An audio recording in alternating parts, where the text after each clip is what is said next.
வணக்க நண்பர்களே! செல்வா ஸ்டார் சேனலுக்கு உங்களை அன்புடன் வரவேற்பதில் நான் பெருமகிழ்ச்சி அடைகின்றேன். இன்று நாம் பார்க்க இருப்பது தமிழ் சைவ சமயத்தின் மாபெரும் ஞானியும் திருவாசகத்தை அருளச் செய்தவருமான மாணிக்க வாசகர் அவர்களின் குருபூஜை விழாவைப் பற்றியது. ராமநாதபுரம் மாவட்டத்தில் அமைந்துள்ள திரு உத்தரகோசமங்கை திருத்தலம் சிவபெருமானின் பழமையான மற்றும் புகழ்பெற்ற ஆலயங்களில் ஒன்றாகும். இந்த தலம் ஆதி சிதம்பரம் என்றும் அழைக்கப்படுகிறது. இங்கு அருள் பளிக்கும் மங்களநாதர் மற்றும் மங்களேஸ்வரி அம்மன் பக்தர்களுக்கு அருள் வழங்குகின்றார்கள். மாணிக்கவாசகர் சிறு குறிப்பு: மாணிக்கவாசகர் 2ஆம் வரகுண பாண்டியன் காலத்தில் வாழ்ந்தவர். மாணிக்கவாசகர் அவர்கள் பாண்டிய மன்னரின் அமைச்சராக இருந்தவர். சிவபெருமானின் அருளால் உலக வாழ்க்கையை துறந்து இறைவழியில் சென்றவர். இவர் இயற்றிய திருவாசகம் மற்றும் திருக்கோவையார் ஆகிய நூல்கள் சைவ சமயத்தின் பொக்கிஷங்களாக இன்றும் நிலைத்து நிற்கின்றன. திருவாசகத்திற்கு உருகாதார் ஒரு வாசகத்திற்கும் உருகார் என்ற புகழ்பெற்ற சொல்லே அவரது பாடல்களின் ஆன்மீக ஆழத்தை எடுத்துரைக்கின்றது. மாணிக்கவாசகர் தனது திருவாசகத்தில் சுமார் 38 இடங்களில் இத்தலத்தை மிகவும் போற்றி புகழ்ந்து பாடியுள்ளார். சிவபெருமானின் சொந்த ஊர் திரு உத்தரகோசமங்கைதான் என்று தமது பாடல்களில் மாணிக்கவாசகர் குறிப்பிட்டுள்ளார்.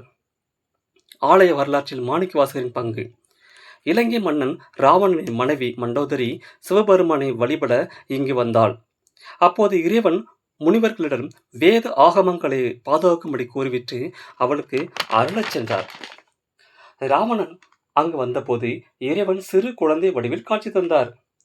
ராவணன் அக்குழந்தைகளை தொட்டபோது இறைவன் அக்னி பிளம்பாக மாறினார். அந்த வெப்பத்தை தாங்க முடியாமல் முனிவர்கள் அனைவரும் அக்னி தீர்த்தத்தில் விழுந்து உயிர் நீத்தனர். ஆனால் மாணிக்கவாசகர் மிகுந்த உறுதியுடன் அந்த வேத ஆகமங்களை சாம்பலில் இருந்து காப்பாற்றி மீட்டெடுத்தார். கோவிலின் சிறப்பு அம்சங்கள்: இத்தலம் சுமார் 3000 ஆண்டுகள் பழமை வாய்ந்தது.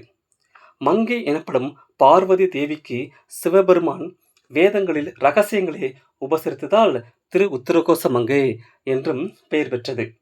இந்த கோவிலில் மரகத பச்சை கல்லால் செய்யப்பட்ட நடராஜர் 6 அடி உயர மரகத நடராஜர் திருமேனிக்கு மிகவும் பிரசித்தி பெற்றதாகும்.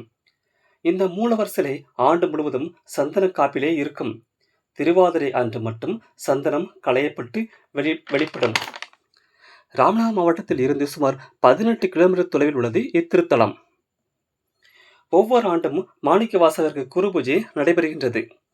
அதேபோல் 20/6/2026 சனிக்கிழமை திரு உத்தரகோசமங்கையில் நடைபெற்றது. அங்கு சிறப்பு அபிஷேகங்கள், அலங்காரங்கள், தீபாராதனைகள் மற்றும் திருவாசக பாராயணங்கள் நடைபெற்றன. ஆயிரக்கணக்கான பக்தர்கள் சிவாச்சாரியர்கள் கலந்து கொண்டு சிவபெருமானையும் மாணிக்க வாசகர் பெருமானையும் வழிபட்டு அருளைச் செல்கின்றனர். இந்த குரு பூஜை நாள் நமக்கு பக்தி, பணிவு மற்றும் இறை நம்பிக்கையில் முக்கியத்துவத்தை நினைவூட்டுகிறது.